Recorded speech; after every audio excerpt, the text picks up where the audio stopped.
Família é o lugar do amor, compreensão e daquele bolo quentinho saindo do forno, certo? Não nos livros que eu vou falar hoje. Vem comigo descobrir algumas das famílias mais disfuncionais da ficção. Eu também vou falar da série que tem a família mais problemática dos últimos tempos, Succession, e da relação dela com William Shakespeare.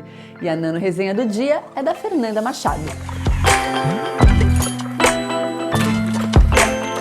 Brigas entre membros de uma mesma família rende boas histórias há muito, muito tempo. E não é à toa, né? Porque a família é o primeiro ambiente de aprendizagem de um indivíduo. É na família que se desenrolam as primeiras relações de alguém, porque escola, pracinha, clube, festa, trabalho, tudo isso vem depois.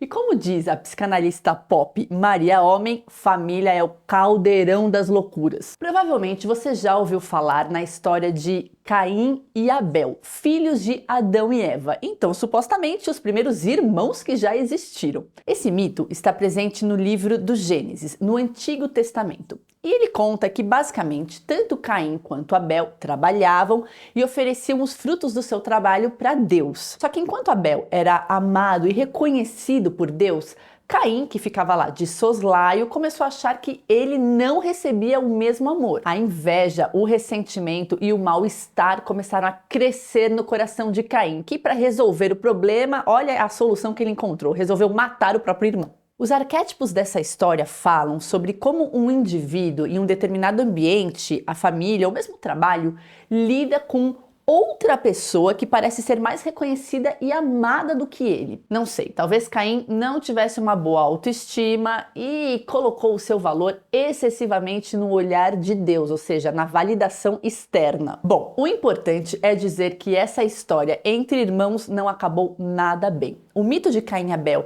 é tão forte que inspirou diversas histórias mundo afora. O grande escritor português José Saramago, por exemplo, escreveu um livro chamado justamente Caim, onde ele trabalha esse personagem como alguém que foi capaz de questionar a autoridade, Deus, e colocar em perspectiva alguns dos seus princípios. Já o brasileiro Milton Ratum escreveu um belíssimo romance que eu amo, gente, chamado Dois Irmãos. Essa história se passa na Amazônia e acompanha dois irmãos descendentes de libaneses chamados Yaqub e Omar. Eles são muito diferentes e os conflitos entre eles vão detonar todos os eventos da trama. A história de Caim e Abel fala sobre o ódio entre irmãos. Mas e quando essa disfuncionalidade toda começa com os pais? A literatura está cheia de exemplos de pais e mães descontrolados, cruéis, narcisistas, infantis, incapazes de cuidar de alguém. Você pode completar essa lista com os adjetivos que você quiser. As Aventuras de Huckleberry Finn, de Mark Twain, traz um pai alcoólatra que bate no filho, abusa dele psicologicamente, pega o dinheiro do filho para comprar uísque, deixa ele morando nas ruas e, a certa altura da narrativa, sequestra o próprio filho e o deixa sozinho, escondido na floresta. Já Mrs. Reed, a tia de Jane Eyre, protagonista do romance de mesmo nome de Charlotte Brontë, é outra personagem clássica que contribui e muito para sua família ter vários problemas. Isso porque, além de tratar Jane Eyre muito mal, olha que ideia genial, ela incentiva os próprios filhos a fazerem o mesmo. Jane Eyre vive uma infância repleta de maus tratos e Mrs. Reed mostra que nem todo adulto é apto a ensinar bons valores e bons comportamentos às crianças.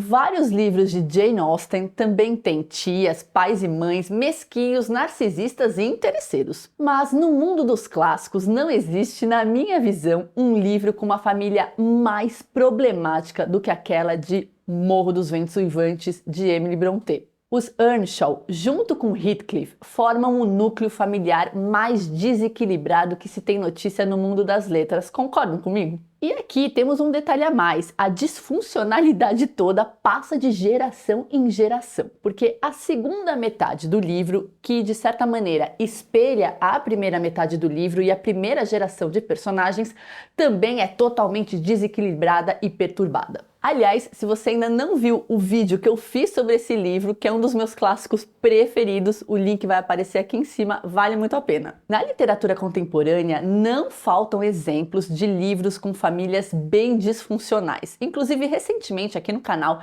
eu fiz uma lista com livros que retratam relações perturbadoras entre mães e seus filhos. A gente vive um momento histórico em que a ideia da família nuclear perfeita, formada por pai, mãe e filhos, está sendo felizmente questionada. Não necessariamente esse formato familiar é garantia de amor, acolhimento e compreensão. Aliás, muitas vezes a família é de fachada. Acho que a gente começou a debater, como sociedade, que outros arranjos podem ser mais saudáveis e amorosos. E a literatura está nesse caldo todo. Why does everyone ask how I'm feeling?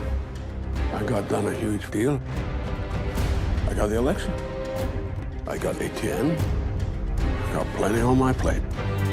Mais doloroso do que o dente de uma cobra é ter um filho ingrato.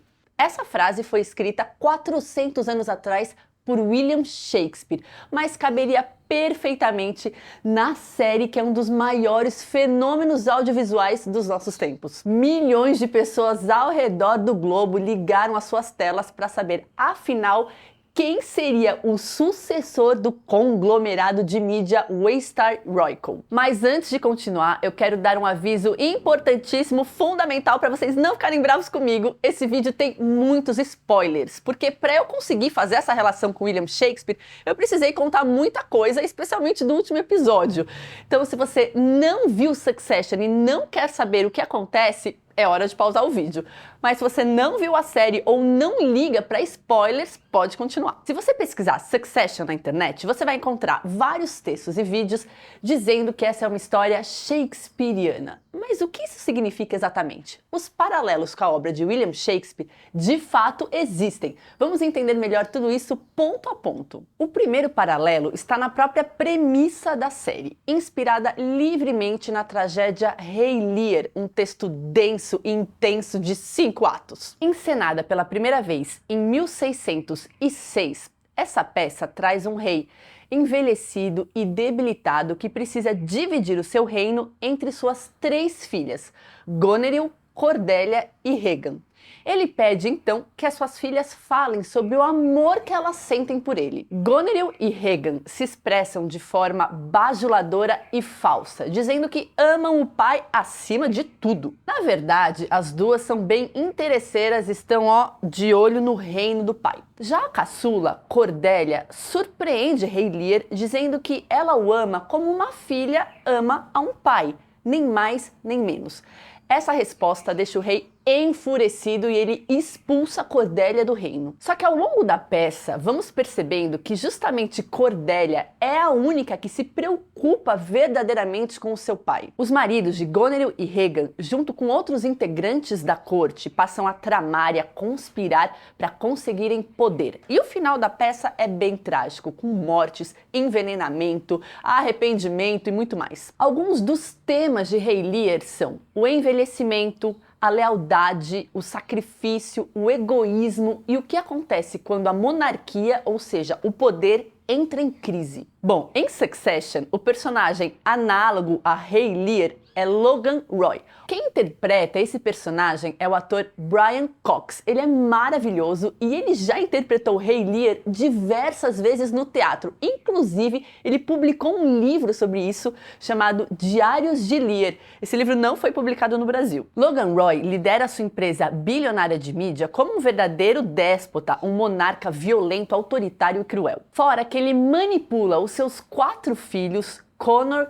Kendall, Shiv e Roman, ao seu bel prazer, brincando com os sentimentos deles de acordo com seus próprios interesses. Ou seja, esses 4 filhos, principalmente Kendall, Shiv e Roman, são atrofiados emocionalmente justamente por conta da criação que eles receberam. Além do pai autoritário, eles tiveram uma mãe pra lá de ausente. Logan Roy argumenta que sempre desejou preparar os seus filhos para a sucessão, mas acontece que ele é totalmente incapaz de conduzi-los de forma ética e humana grana para ocuparem esse lugar. Logan Roy, por sua vez, teve uma infância marcada pela violência, pelo abandono e pela crueldade. Ele não conseguiu quebrar esse ciclo com os próprios filhos. Assistindo a série, eu me perguntei qual dos filhos cumpriria talvez a função da personagem Cordelia. Ou seja, qual personagem nutria um amor genuíno pelo pai, sem um interesse pelo dinheiro e pelo poder. Às vezes eu vi um pouco de Cordelia no Kendall, em outros momentos no Roman. Roman, aliás, no velório do pai, é o único que se deixa atravessar pelo amor e pela saudade. Mas na maioria dos episódios eu senti raiva de todos os personagens, das suas ações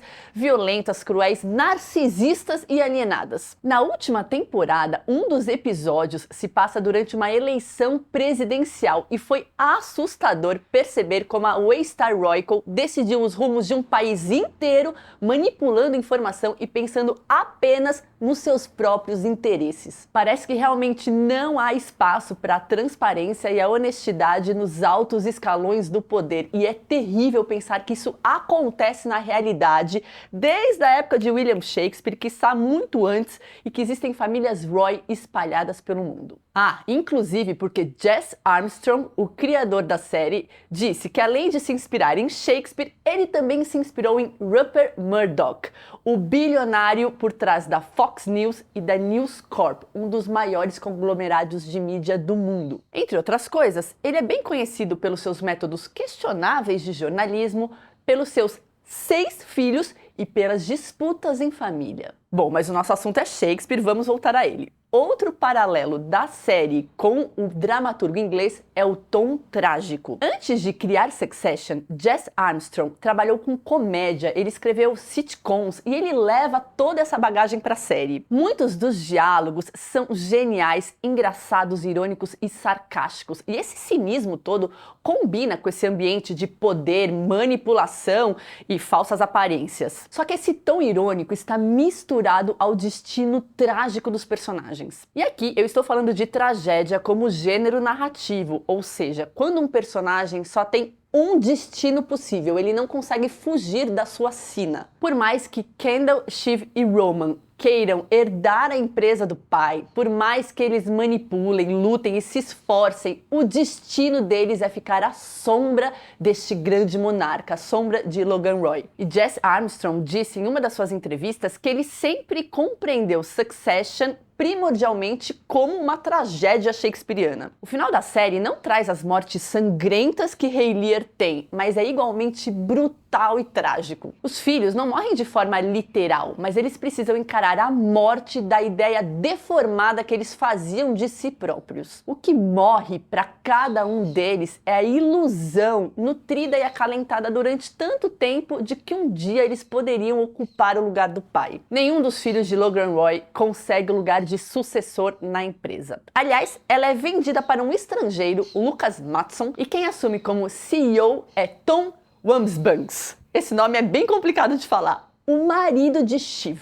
Como definiu uma amiga minha, esse personagem é o maior puxa-saco de Logan Roy, o maior rato corporativo que não hesita em mudar a camiseta do time só para estar ao lado dos poderosos. E olha a Rey Lear aqui novamente na trama, porque na versão mais conhecida da peça, as 3 filhas morrem e o reino vai parar nas mãos de quem? De Albany, marido de Goneril, uma das filhas de Rey Lear. E para deixar bem selado como William Shakespeare é uma super referência para a série, no último episódio, bem no começo, mais ou menos ali no minuto 7, Shiv Roy cita a personagem Lady Macbeth, uma das mais conhecidas de William Shakespeare. E justamente Lady Macbeth tem muito a ver com o destino da própria Shiv no episódio. William Shakespeare escreveu para o teatro, ou seja, o seu lugar era o palco. E olhem que interessante, Succession foi filmada de uma maneira bem diferente da maioria das séries, com vários aspectos que lembram a experiência teatral. Os atores ensaiavam as cenas e quando o diretor dizia ação,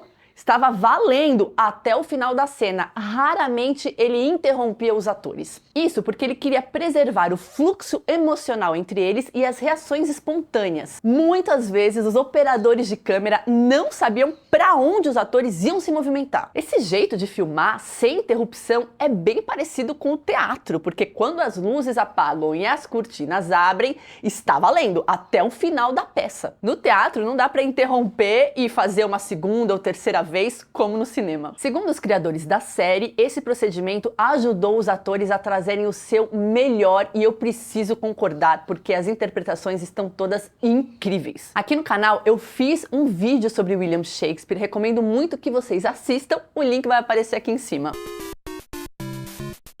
Olá, eu sou a Fernanda Machado e a minha dica de leitura é esse livro, que chama Sou Eu e Não Mais Sou, da autora Karen Menade. A Karen escreveu esse livro, que é um livro de poesia, em que ela narra, a partir das palavras, a sua vivência com uma doença, com um câncer de mama. Então ele é dividido em 3 capítulos, que são 3 fases da relação dela com essa doença e como o corpo foi se alterando em cada um desses momentos. Tem ilustrações da Eva Figueiredo, que também são muito bonitas e acompanham todo esse processo. Esse livro foi lançado em 2022 pela editora Elefante. Essa é a minha nano resenha. Agora eu quero saber se vocês viram Succession, se pretendem assistir e se já leram algo desse grande dramaturgo inglês, um dos meus preferidos. Pessoal, mandem as suas nano resenhas, a gente quer muito que vocês participem desse quadro. É só filmar na horizontal um vídeo de até 2 minutos falando de uma leitura que você tenha gostado muito. O e-mail é canalantofagica@gmail.com. Se você não é inscrito no canal, aproveita e se inscreve, dá o joinha, essas ações nos ajudam a chegar mais longe. A gente se vê na semana que vem com mais um vídeo. Tchau!